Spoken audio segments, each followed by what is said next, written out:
ಕಳೆದ ಒಂದು ಸಾರಿ ಇದೇ ಸದನದಲ್ಲಿ ನಾನು ಕ್ವಶನ್ ಮಾಡಿದ್ದೆ ಸನ್ಮಾನ್ಯ ಅಧ್ಯಕ್ಷರೇ.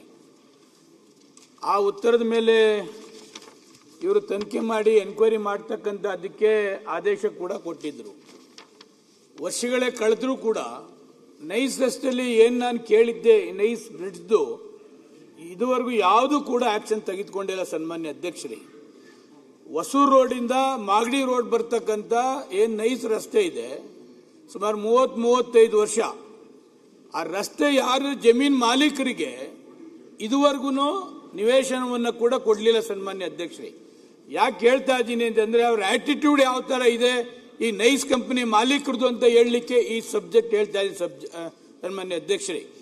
ಒಂದು ದಿವಸಕ್ಕೆ ಸುಮಾರು 10 ಕೋಟಿ ಕಲೆಕ್ಷನ್ ಆಗ್ತಾರೆ ಸನ್ಮಾನ್ಯ ಅಧ್ಯಕ್ಷರೇ ಈ ರೋಡು. ಇತ್ತೀಚಿನ ದಿವಸಗಳಲ್ಲಿ ಯಾಕೆ ಬೆಳಗ್ಗೆ ಮಧ್ಯಾಹ್ನ ಸಾಯಂಕಾಲ ನಾನು ಓಡಾಡ್ತಕ್ಕಂಥ ರಸ್ತೆ ಇದು 10 ಕೋಟಿ ಕಲೆಕ್ಷನ್ ಆಗ್ತದೆ ಒಂದು ದಿವಸಕ್ಕೆ. ಇಷ್ಟು ಕಲೆಕ್ಷನ್ ಆದ್ರೂ ಆ ರೋಡ್ ಏನು ಅಡಚಣೆ ಇಲ್ಲ. ಒಂದೂರಿಂದ ಇನ್ನೊಂದು ಊರಿಗೆ ಹೋಗ್ತಕ್ಕಂಥ ಬ್ರಿಡ್ಜ್ಗಳೇನಿದೆ ಆಗ 25-30 ವರ್ಷದ ಹಿಂದೆ ಮಾಡಿದಂಥ ಬ್ರಿಡ್ಜ್ಗಳು, ಒಂದು ಸ್ಕೂಟರ್ ಹೋಗೋಕ್ಕಾಗಲ್ಲ. ಒಂದು 8 ಬ್ರಿಡ್ಜ್ನ ಐಡೆಂಟಿಫಿಕೇಶನ್ ಮಾಡಿದ್ದಾರೆ ನನ್ನ ಕ್ಷೇತ್ರದಲ್ಲಿ. ಪದೇ ನೈಸ್ಗೂ ರಿಕ್ವೆಸ್ಟ್ ಮಾಡಿದ್ದೇನೆ, ಸಹಕಾರಿ ನಮ್ಮ PW ಇವ್ರಿಗೂ ಮಾಡಿದ್ದೇನೆ. ಹಿಂದೆ SC ಮಾದೇವಪ್ಪನವರು ಇದು PW ಸಚಿವರಿದ್ದಾಗ ಇದೇ ಅಸೆಂಬ್ಲಿಯಲ್ಲಿ ಸದನ ಸಮಿತಿನೂ ಕೂಡ ನಾನೇ ಮಾಡಿಸಿದೆ ಸನ್ಮಾನ್ಯ ಅಧ್ಯಕ್ಷರೇ. ಆ ಸದನ ಸಮಿತಿಯಲ್ಲಿ ಜಯಚಂದ್ರ ಅವರು ಇದ್ದಾಗಲೂ ಕೂಡ ಎಲ್ಲ ಇನ್ಸ್ಪೆಕ್ಷನ್ ಮಾಡಿ ಏನು ಅನಾನುಕೂಲ ಇದೆ ಅದನ್ನು ಮಾಡಿದ್ದೇವೆ. ಯಾವ ಕಾರಣಕ್ಕೂ ಇವರು ಸರ್ಕಾರ ಹೇಳಿದ್ರು ಇವರು ಸದನ ಇವರು ಕೇಳೋದಿಲ್ಲ ಸನ್ಮಾನ್ಯ ಅಧ್ಯಕ್ಷರೇ. ಜೊತೆಗೆ ಪಕ್ಕದಲ್ಲಿ 1700 ಎಕರೆ ಮೇಲೆ ಲೇಔಟ್ ಮಾಡ್ತಕ್ಕಂಥದ್ದಕ್ಕೆ ಹೊರಟಿದ್ದಾರೆ ಸನ್ಮಾನ್ಯ ಅಧ್ಯಕ್ಷರೇ. 35 ವರ್ಷದಿಂದ ಅವರಿಗೆ ಹಣ ಕೊಡಲಿಲ್ಲ, ಆ ಲೇಔಟ್ ಮಾಡ್ತಾನೂ ಇಲ್ಲ. 30 ವರ್ಷದಿಂದ ರೈತರು ಬಹಳ ಸಮಸ್ಯೆ ಆಗಿದೆ ಅಧ್ಯಕ್ಷರೇ ನನ್ನ ಕ್ಷೇತ್ರದಲ್ಲಿ. ಯಾಕೆ ಇದೆಲ್ಲ ಹೇಳ್ತಾ ಇದ್ದೀನಿ ಅಂತಂದ್ರೆ ಇಷ್ಟು ಅಡಮೆಂಟ್ ಇರ್ತಕ್ಕಂಥ ಅವನು ಬಿಜೆಪಿ ಸರ್ಕಾರ ಇದ್ದಾಗೂ ಏನು ಮಾಡಕ್ಕಾಗಿಲ್ಲ, ಈ ಕಾಂಗ್ರೆಸ್ ಸರ್ಕಾರ ಇದ್ದಾಗೂ ಏನು ಮಾಡಕ್ಕಾಗ್ತಾ ಇಲ್ಲ.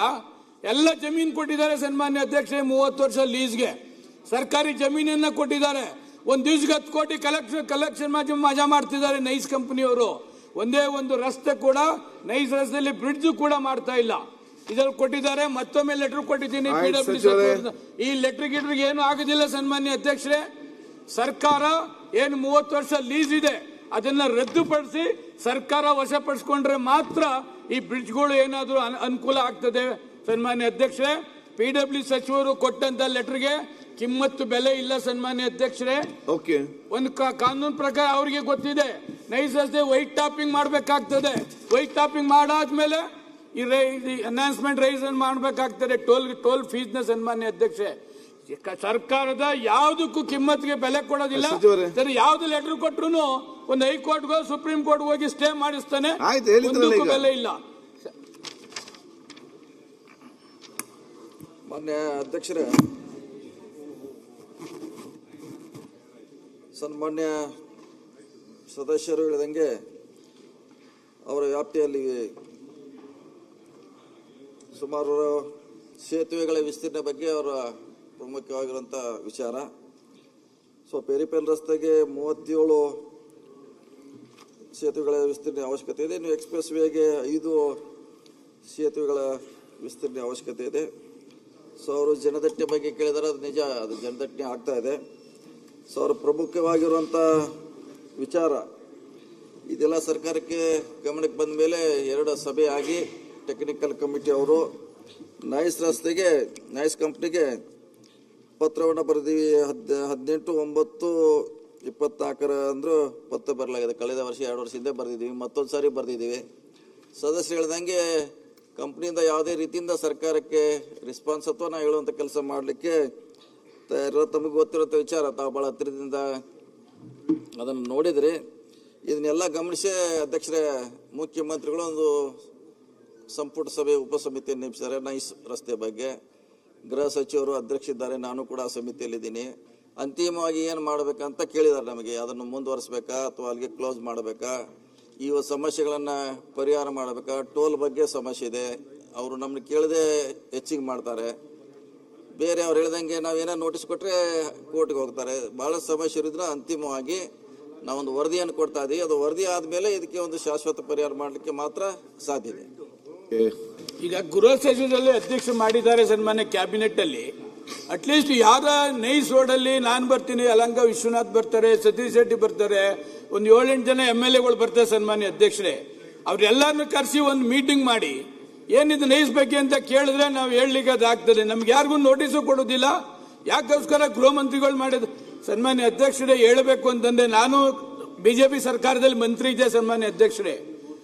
ಯಾರು ಕ್ಯಾಬಿನೆಟ್ ಅಲ್ಲಿ ಕಾರಜೋಳನ ಅಧ್ಯಕ್ಷರು ಮಾಡಿದ್ರು, ಒಂದೇ ಒಂದು ಮೀಟಿಂಗ್ ಕೂಡ ಮಾಡ್ಲಿಕ್ಕೆ ಹೆದರ್ತಿದ್ರು ನೈಸ್ ವಿರುದ್ಧ. ಅದಾದ್ಮೇಲೆ CC ಪಾಟೀಲ್ PW ಮಂತ್ರಿಗಳ ಅಧ್ಯಕ್ಷತೆಯಲ್ಲಿ ಕ್ಯಾಬಿನೆಟ್ ಸಬ್ ಕಮಿಟಿ ಆಯ್ತು. ಆದ್ರೂ ಅವ್ರ ಕ್ಯಾಬಿನೆಟ್ ಸಬ್ ಕಮಿಟಿಲಿ ನೈಸ್ ಪರ ಮಾತಾಡ್ತಕ್ಕಂಥದಕ್ಕೂ ಮೀಟಿಂಗ್ ಮಾಡ್ತಾ ಇರಲಿಲ್ಲ.